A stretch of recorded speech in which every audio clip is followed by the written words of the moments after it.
Greetings viewers and subscribers, welcome back to Eddie Vision, the channel where we look at sports differently. I'm your host Eddie Guna, and I noticed that there are a lot of persons that are just viewers. A lot of persons are watching and liking the videos but are not yet subscribed. If you're one of those persons, please hit the subscribe button and hit the notification bell so that you're up to date and you don't miss another video. Now, let us hope that the JFF will not be sued. Again, there have been some mismanagement and miscommunication as it relates to the JFF and how they deal with clubs.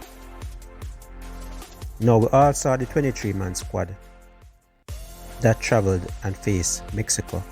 Big up, we got that draw, well-deserved draw, good performance from the team. Check out my next video for the breakdown of that game.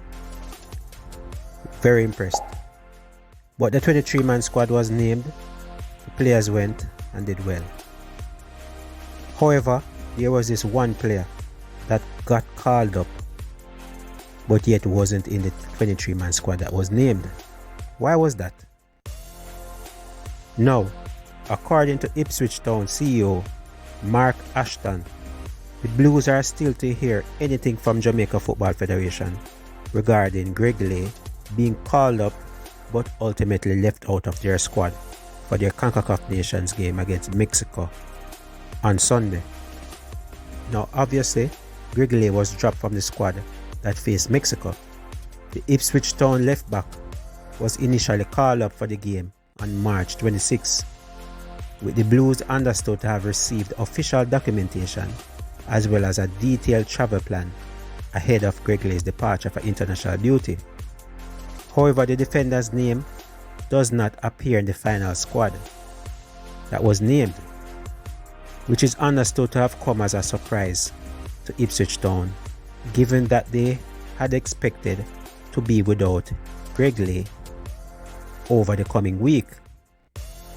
With Wes Burns, Nathan Broadhead already with Wales, Greg Leigh's initial call-up was Town's third of the international window, meaning they reached the threshold required to postpone the planned clash with Barnsley on March 25.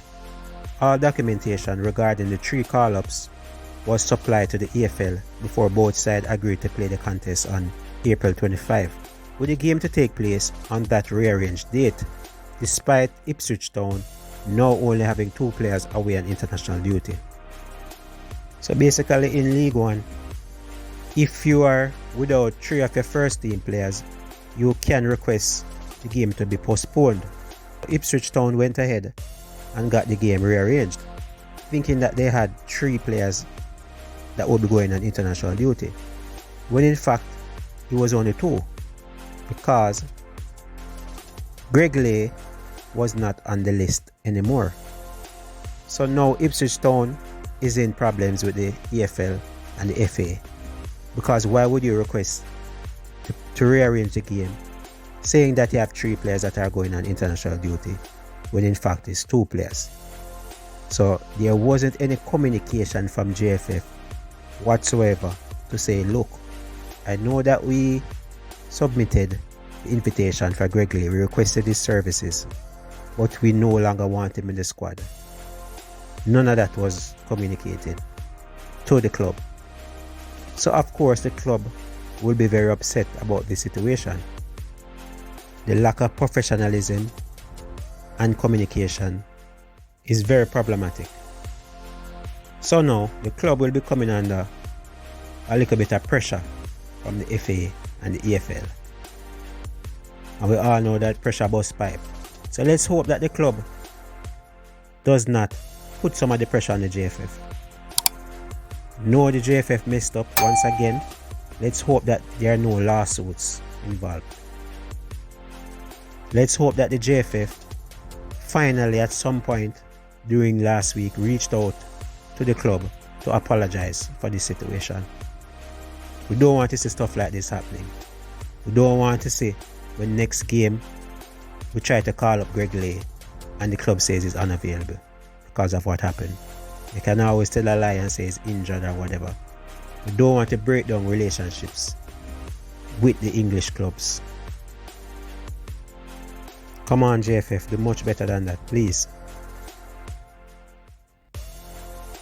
I don't know what happened. I don't know if JFF made a mistake and realized that they sent out invitations for 3 left backs because Amara Bell was in the team, Kemar Taxi Lawrence, and Greg Leigh.